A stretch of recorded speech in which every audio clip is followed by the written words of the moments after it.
It's an orange juice. OJ here with some new balances coming on the 23rd. Elite Barbarians are still going to be a viable alternative for offense, but their health and damage is being reduced. These numbers don't sound like much changes, but the interactions certainly are.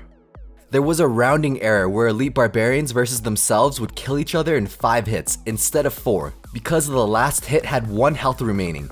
Shoutout to Popcorn for nerfing Elite Barbarians' health by an additional 0.4%. A 4.4% reduction in health doesn't sound like much, but if you look at interactions, it's a big deal. The Valkyrie will now kill Elite Barbarians in 5 swings instead of 6.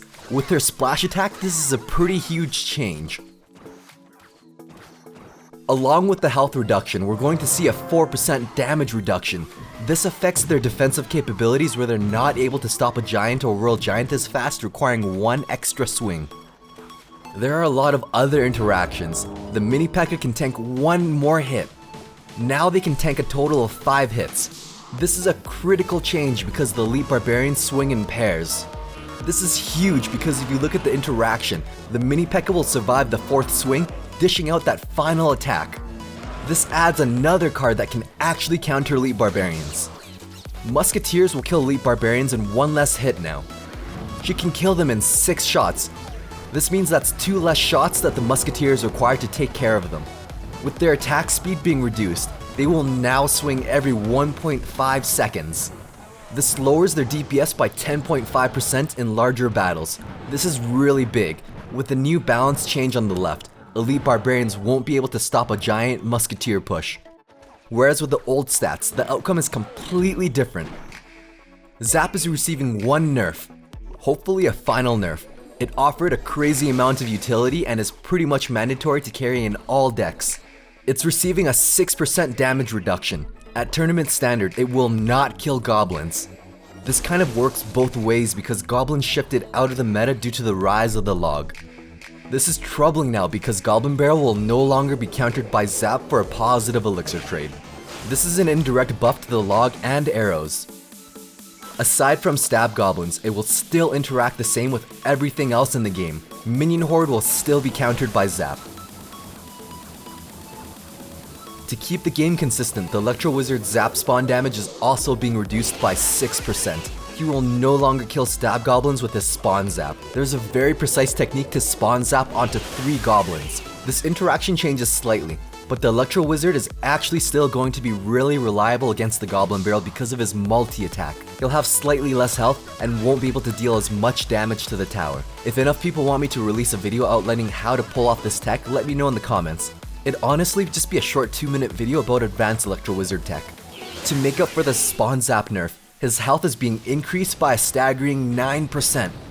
With this new buff, he will survive a fireball now. With this new health boost, it completely changes the interaction with him and the mini P.E.K.K.A. He will survive a swing and continue to damage the P.E.K.K.A. If you don't have Zap on hand, you can know how devastating a surviving Electrowizard can be for a counter push. A few smaller interactions. He survives 1 extra volley of arrows from the princess and can survive 1 regular attack from the dank prince. The Mega Minion is an incredibly valuable card despite minions shifting back into the meta. Its damage is being reduced by 4%. It will now kill baby dragons and mini P.E.K.K.A.s in 5 swings instead of 4 swipes. His attack speed is being reduced to 1.5 seconds. In addition to the damage reduction, this is a 10.5% DPS reduction. Technically, the Golem can survive 1 extra hit from the Mega Minion, but more importantly, his lower DPS does not make him as valuable. He'll still get 2 hits off of the Arena Tower despite the reduction in attack speed. Archers have seen a huge rise in usage with the popularity of Graveyard. To keep Elite Barbarians viable, their health is being reduced by 4%. So Elite Barbarians can continue killing them in 1 hit. Here's some more evidence of how the Elite Barbarians' health, damage, and attack speed nerf impact their overall damage to the tower. Most interactions remain the same. Mega Minion will still kill them in 1 hit, but Witches will be able to kill them in 4 attacks now instead of 5. The log is used almost as much as Zap. I wouldn't be surprised if it were used more if every player actually had this card. It's receiving a 4% reduction in damage. It'll still kill Princess, and archers will still survive. However, its knockback is being reduced. It used to knock back units 1.5 tiles. This is comparable to a Fireball's knockback effect. Now it'll knock units as far as Bowler can. This change slightly hurts its defensive capabilities, but this card will be more important than ever since Zap doesn't kill the stab goblins. If we begin to see a rise in Goblin Barrel usage, the log is our last ray of hope in the new meta. The Ice Golem provided far too much value for 2 elixir. Its Frost Nova damage is remaining untouched, but its health is being reduced by 5%. The Arena Tower will kill it slightly faster, but the Golem will still be able to hit the tower once. The Bomber and Musketeer will be able to kill them slightly quicker, requiring 1 less shot. This could mean the difference in a large battle where the extra shot could be used elsewhere. Valkyrie will now be able to kill the Ice Golem in 5 swings instead of 6. She won't need to spin as hard. Also, since she can deal with Ice Golem and Elite Barbarians a little better, as well as being able to counter Graveyard, she begins to make more sense to use in today's meta. Its Frost Nova is now only going to slow units for a total of 2 seconds instead of 3 seconds. It's a very subtle change in interactions. On top of the health and slow down duration nerf, the Frost Nova's radius is decreasing from 3 tiles to 2. So you can compare it to having the radius of a free spell being nerfed to the radius of a rocket. This is to keep it consistent with the Golem's death damage. This change in radius will make for some more skilled plays. Minions will still be impacted by this radius.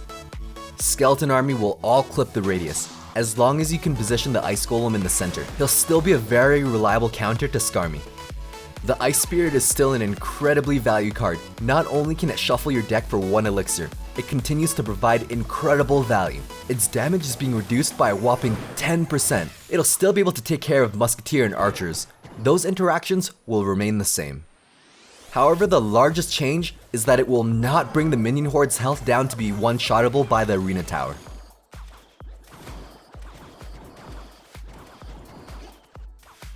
Last but not least, and once the most popular card in the game, now one of the least used cards.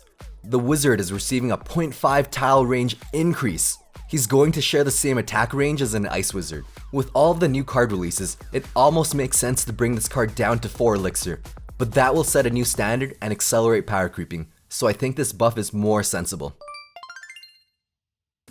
There's going to be a lot of speculation that Zap Bait is going to shift into the meta since Zap will no longer be able to deal with stab goblins. But the game is constantly evolving, so I think it'll be interesting to see the way the game shifts over the next few weeks. Thanks for watching, stay tuned for more quality OJ.